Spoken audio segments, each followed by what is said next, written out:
Stanley, come over here. In the vent. I want to show you something.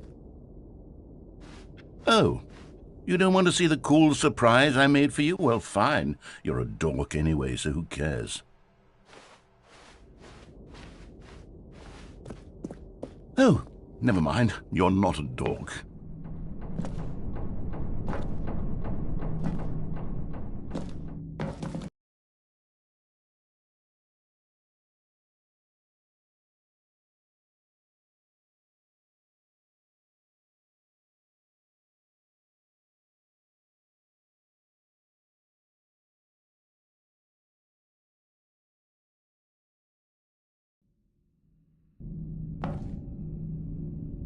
Okay, you remember how cheap and unsatisfying the new Ultra Deluxe content turned out to be? Well, it got me thinking about the past, and how much better the Stanley Parable used to be. So I made something special and tucked it away here where the game's developers won't find it. Just our little secret. Take a look. I call it the Memory Zone. It's where I've been storing all my favorite memories so I can relive the peak experiences of my life whenever I want. Experiences like the launch of the Stanley Parable on PC. You see, Stanley, doesn't the Memory Zone remind you of how wonderful Stanley Parable was before it was sullied with a cheap PlayStation port? Remember back in October of 2013 when the game originally launched? Back then, video games had integrity. Back then, it all meant something. Oh, the waste.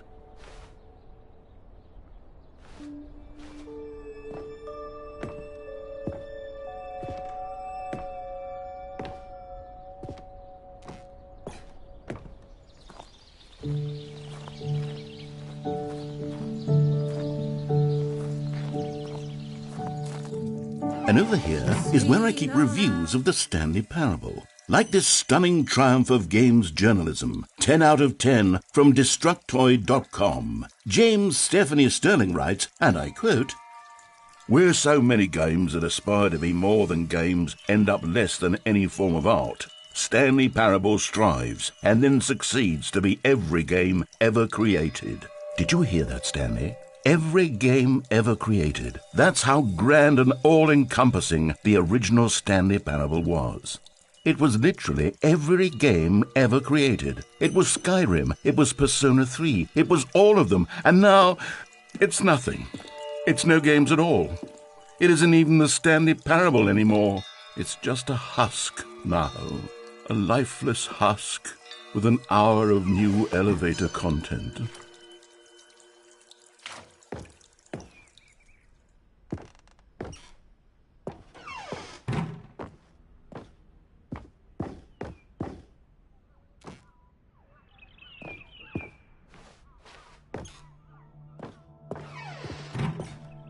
Here's another moving passage, this time from GameSpot.com.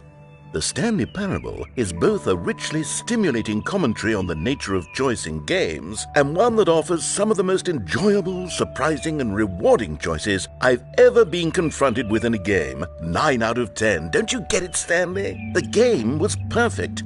It didn't need anything else. It didn't need new content. All they had to do was transport it in pristine condition along to the PlayStation. Boom, done. And they couldn't even do that. Couldn't resist the urge to go meddling with a beloved franchise. These were simpler times, Stanley. But I wouldn't give to go back to have it all over again. Wait, hang on. I don't recall this part of the Memory Zone before. What's this? What's down here? Oh no, oh God, no, Stanley. It's a collection of reviews from Pressurized Gas, the extremely popular online storefront for computer games. I haven't looked at these in years. I can't even imagine what's been collecting down here. Surely these reviews were glowing as well, weren't they? Honestly, I could not be bothered to play this game to full completion. The narrator is obnoxious and unfunny, with his humor and dialogue proving to be more irritating than entertaining. Unfunny! I'm not trying to be funny. I'm trying to make a serious work of art. I suppose I could write up a handful of gags to insert into the Stanley Parable, but the game is already such a densely layered web of profound philosophical insights that I can't even imagine where I'd have the room to stick them.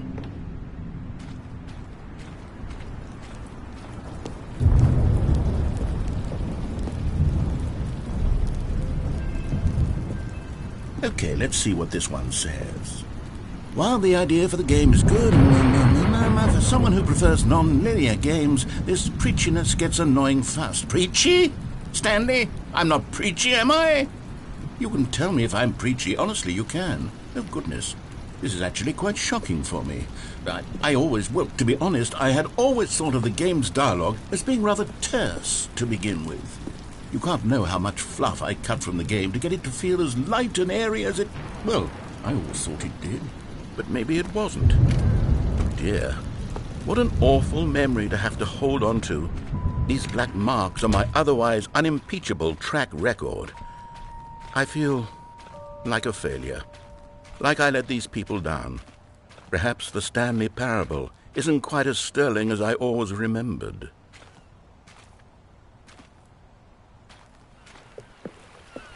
What's this one got to say? You constantly have to stop doing anything so the narrator can catch up with his long-winded explanations of what's happening. I wish there was a skip button. A skip button? Well, yes. Yes, I think we can do that. If I'm truly too preachy, then maybe letting you skip ahead for just a moment, surely it couldn't hurt. Not if it means we can strike these negative reviews from the record. Only positive reviews of the Stanley Parable. That's my motto today, and it's always been my motto. I'd do anything for the customer, Stanley. Yes, a skip button we shall have. And here it is. Go ahead and give it a shot. I'll pop... Oh,